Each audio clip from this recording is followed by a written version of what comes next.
Our journey takes us to one of the oldest haunted insane asylums in Ohio, the Athens Lunatic Asylum.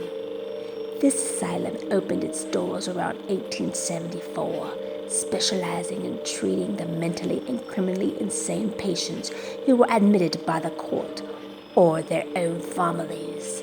The facility originally started out as a calm and pleasant place where patients could relax and get better.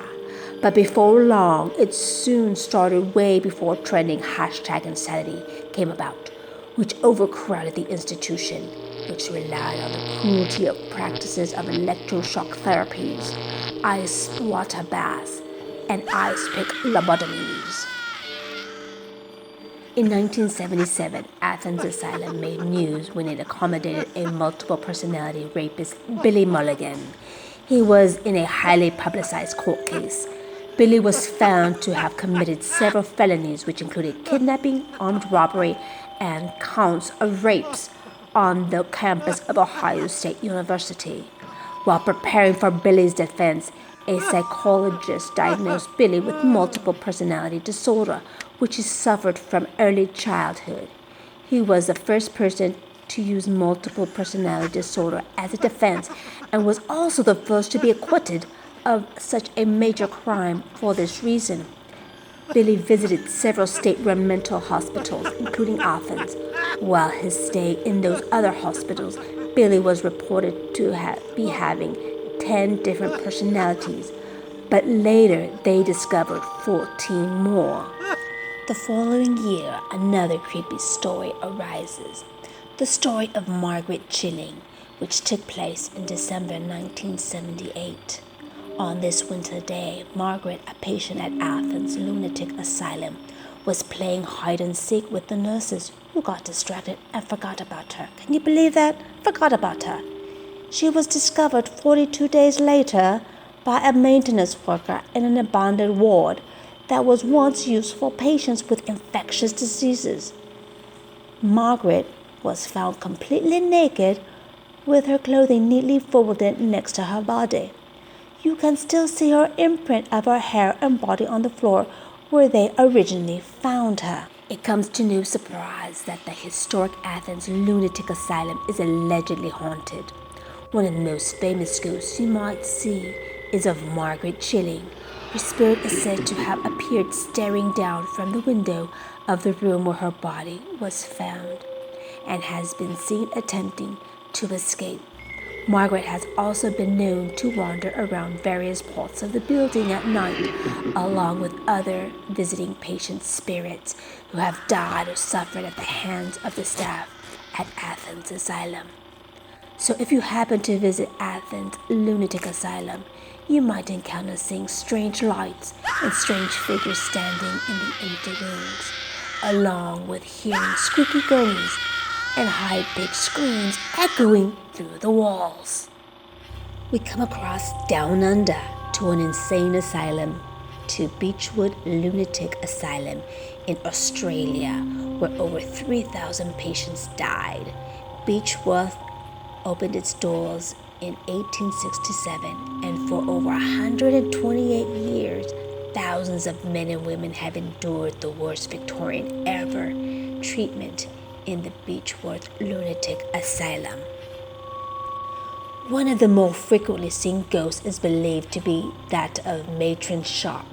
She has been seen walking into classrooms in former dorm areas, and she has been known to glide down a granite staircase on the premises. Legends has it that Sharp was uncharacteristically compassionate towards patients at Beechworth, and even after her death, she could be spotted giving them comfort. Reportedly, nurses would report seeing the matron sitting with patients who were due to have electroshock treatment. Those who say they've witnessed this say the room was icy cold, but her presence was comforting. A more frightening haunt is that of a patient who disappeared and was found several weeks later in a tree. Max, the resident dog at the time, was discovered chewing on a leg near the entrance to the grounds. It was here that the lost patient was found, decomposed so badly that his leg had fallen off. The ghost of this patient is known to be seen haunting the asylum entrance early in the morning. Its particularly brutal history has made Beechworth home to some of the most intense paranormal activities in the area. The Green Villa Wing was where patients waited for electroshock therapy. Visitors today report that the area is icy cold, and there are a number of patients and doctors who some say still wander the halls of Beechworth even after death. One woman was pushed out the window because another patient wanted her cigarettes. The chilling vision of her body lying where it fell from the window has been seen by a number of visitors. One visitor claimed to hear the sounds of children laughing and playing through the deserted grounds. Her son, who had come along for the adventure, was caught talking to himself. When she asked whom he was speaking to, he replied that he was talking to James, a boy he'd met who'd lived at the asylum. Once you were admitted to Beechworth, or any asylum of the area, it was near to impossible to be discharged, thanks to the crazy talking walls and the crude medical practices of the time. There was virtually no escape. Approximately 1/3 of all patients who entered Victorian Australia's network of asylums never made it out alive. Let's hear about another horrific asylum, which was the second largest asylum of the world, the Allegheny Lunatic Asylum in West Virginia, where it considered shock treatment, cage confinement, and ice pick lobotomies to be normal practices. Allegheny Lunatic Asylum admitted its first patients in 1864. It was supposed to be a place of peace and restoration, but it soon devolved into madness and destruction. It wasn't always a nightmarish facility. In fact, when it was custom built in the early 1850s, its conception marked one of the first hopeful developments in centuries for mental patients. The building was the brainchild of Thomas Story Kirkbrady, a doctor and crusader for the mentally ill, who founded what would in time become the American Psychiatric Association. Allegheny could house 250 patients, each with their own comfortable room.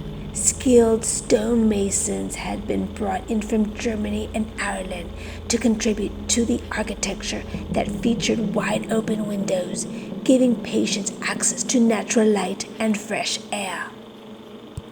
Then, in 1881, disaster struck due to an increase in mental health diagnoses and the stigma surrounding the disease.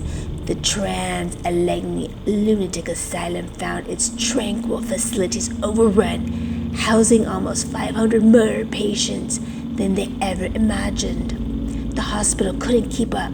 Conditions began to decline dramatically. Patients were crammed together with sometimes 4 or 5 to a room intended for one. By 1938, the Allegheny Lunatic Asylum was 6 times over capacity. The patients inside were running wild, and orderlies outnumbered struggled to regain control. As it peaks in the 1950s, the hospital was holding 2,600 patients, more than 10 times the number it was intended to house. Then a reporter took a crew to investigate, and what they found shocked them. The overcrowding had resulted in overworked staff and a decreased emphasis on sanitation. The once bright, clear windows were covered with grime, darkening and further chilling the rooms. The wallpaper was peeling from decay, and where it had disintegrated on its own, the patients had torn it off in panic. Worse still were the patients themselves. Patients were sleeping on the floor and in freezing rooms due to a lack of furniture and heat. Those whom the orderlies deemed unable to be controlled had been locked in cages in open spaces in an attempt to make more bedrooms available for less worrisome inhabitants. Today, Allegheny is a public attraction. Many visitor guides and investigators report having seen apparitions of patients, nurses, and doctors roaming through the halls. The ominous shadows of Civil War soldiers can also be seen on the property. The manager states that she once saw 40 doors suddenly slam shut simultaneously, while other visitors have witnessed a ghost boy standing in the corner of a room, as well as sightings. Whispers of forgotten patients have also been reported. On top of unusual smells, the sounds of squeaking gurneys and screams coming from the electroshock rooms. The most famous ghost of the Allegheny Asylum is a young girl named Lily. She politely makes herself known to people by interacting with several toys in a painted peel room specifically dedicated to her. However, Lily isn't the only child ghost at Allegheny. There have been many reports of children haunting the upper floors, trailing behind people around the buildings, and sometimes even following them home.